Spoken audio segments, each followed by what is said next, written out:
Hi, I'm Kyle Allen, managing partner at Vaco Nashville. We're thrilled to be a partner of the TransPerfect Music City Bowl again.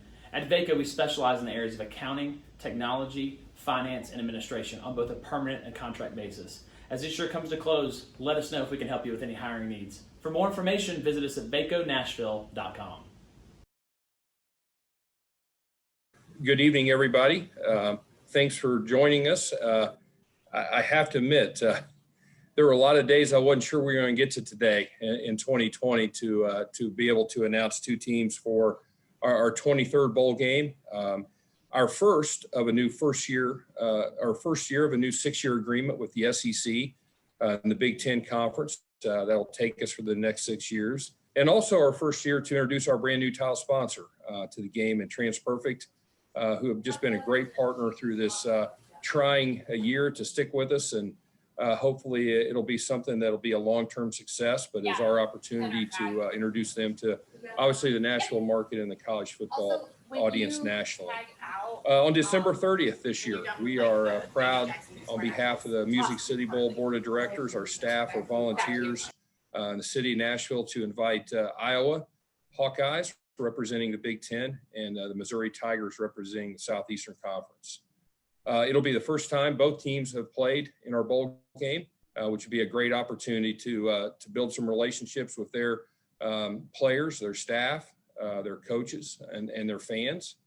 I would be remiss if I didn't say we were disappointed in not being able to give them the full experience of Music City, USA, as they come in and normally get to enjoy all the social events we have, our incredible downtown, our Battle of the Bands, our tailgate parties, all the music and entertainment that our city offers.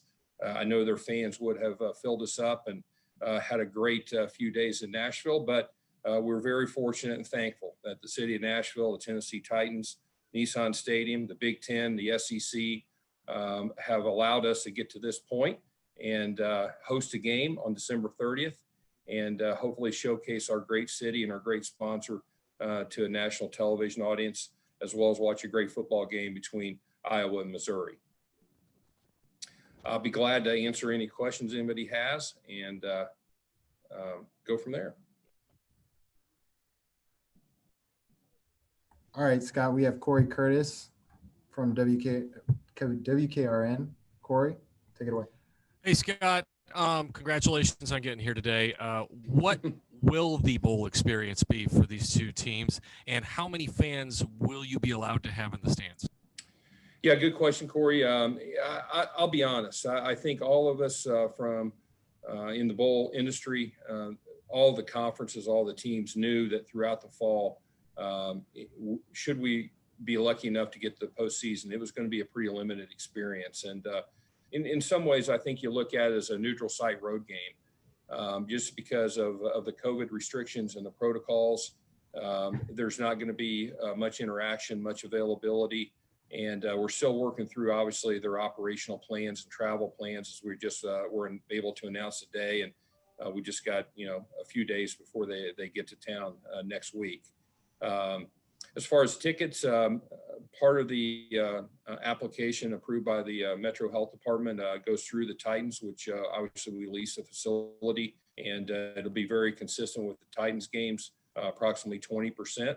And we still do have some tickets available for sale, and we're hopeful that we can go ahead and sell those, get as many fans as we can in there for the players and for the experience of the game. Hey, Scott, we'll go to Mike Organ from the Tennessean. Hey, Scott. Hey, Mike. Some bowls decided not to play this year, just to skip it. Why was it important for you to go ahead and keep your streak going? Well, I think from the beginning, our board and our city, certainly our hospitality tourism industry, the Titans, and everyone was supportive of let's get back to hosting events. It's what we do well in Nashville. Hopefully it's an opportunity to build a little momentum and get back to a little bit of normalcy. Certainly, one of the bowl's benefits has been on the tourism side, bringing in, we've averaged almost 35,000 out-of-towners and 55,000 at the game plus in the past several years. So, while we can't get to those numbers this year, we feel it's a step forward, Mike, and And also it's a great infomercial for our city. In a time we get great viewership, we've got 2 power conferences playing, and we felt like there were more positives in hosting the game than there were negatives. Certainly there's been some things we needed to overcome, and we're working through that with the teams on all the protocols being met. We're working to make it as safe and as enjoyable as possible given the parameters that we're having to work through. Can you also just touch on each team coming in, how they're, Iowa's coming in red hot, Missouri kind of an up and down season? Yeah, I think you just kind of summarized it there. I think one of the things we worked through on the bowl system in general, and everybody had to work through that individually this year. One was, how many games everybody was going to play. Certainly there really wasn't much of a selection process this year. There were some teams that were going to be available for bowls, some that couldn't be available. So it really kind of changed the whole process. But we're pretty excited about the 2 teams we have as far as an on the field game. I think, to your point, I think brand new coach Drinkwitz at Missouri has really had some incredible games, and they played really well. Certainly they've had some ups and downs. I think Iowa started slow and on a 6-game winning streak, ranked 15th in the country, and maybe playing as well as anybody in the Big Ten right now. So certainly a border war, 2 teams that are pretty familiar with themselves in the same part of the country coming in. And we're looking forward to having a really strong competitive game on the field. All right, Scott, we'll go to Corey for a follow-up, and then Dave Foster from Fox 17. Scott, I'm going to ask a question I never dreamed I'd ask. If one of these teams has to tap out in the next couple of days, do you have the capacity to bring in a replacement? Well, probably not.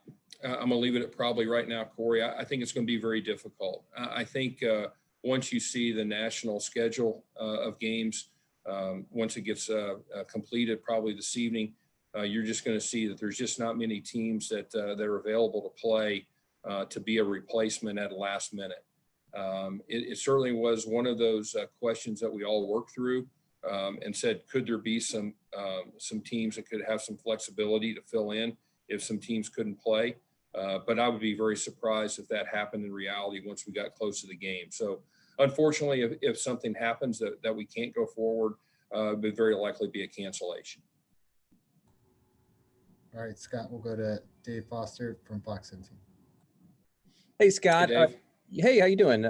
You touched a little bit on this at the top, saying that you didn't know if you'd kind of get to this point today. And I see there are other bowls that, through unfortunate circumstances for them, are not going to be able to play this year. Can you just talk a little bit about the feeling of being able to put this together? Well, it's a little bittersweet. A lot of my counterparts aren't being able to host their games for really no undoing of anybody's part. I think it's just a part of this year. You saw it in the regular season. You even saw it in some conference championship games, with Coastal and Louisiana not being able to play. So certainly nothing was a given. And I think the ability to have 2 teams this year play was one. Secondly, there's some cities that just weren't able to host games. I mean, we just saw, the Rose Bowl being relocated, bowls like the Pinstripe in New York, or even the Sun Bowl, one of the longest running bowls in the country in El Paso, couldn't move forward because of their local COVID issues. So you had a convergence of a lot of elements that certainly for a neutral site game that you had to blend together. And as we all know, this year, that's a challenge when you have that many uncontrollable elements. So we're very thankful that we've got 2 teams ready, set to go, and fingers crossed. Their numbers stay really well, and we've got the opportunity in Nashville to see a great football game on December 30th. Scott, we'll go to Chris Harris from Channel 4. Chris. Hey, Scott, good to see you, man. Hey, Chris. My question is, did you have to do any kind of a selling job to either of these 2 schools to get them to come to Nashville, given that Tennessee is kind of the hot spot for COVID right now? Not really. It wasn't a main talking point. Certainly, we stayed in touch with the conference offices both the Big Ten and the SEC throughout really the past couple months. And, wanted to make sure that there were any restrictions that possibly could be so severe that we couldn't host the game. We certainly were staying in touch with that, but we never got to that point. Certainly both teams are going to be adhering to their protocols as they would for a regular season game. And therein lies the difference in what we typically do for our events in Nashville, which you guys are pretty well aware of, from the bowl to the basketball to the drafts to the All-Stars, that we aren't going to be able to do. So, I think each one of them are going to maintain their own protocols. Iowa and the Big Ten has their set of protocols. They test daily. They'll continue to do that. The SEC tests 3 times a week. They're going to do that. And Missouri will work through their protocols on their own track, if you will. And that'll be consistent across all bowls, I think, in the country. Each conference and each team will maintain the consistency of their testing. So while we stayed in touch with them, Chris, there was never a point in time where we didn't feel like we could host a game here.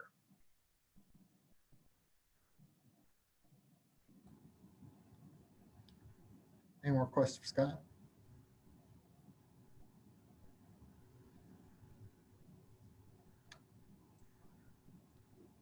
All right. Thanks, guys. Good. Thank you, Everybody. Scott. Good luck to you. Hope Yeah, appreciate it, Scott. Look forward to seeing you next week. Merry Christmas, everybody, if we don't see you. Yeah, Merry Christmas.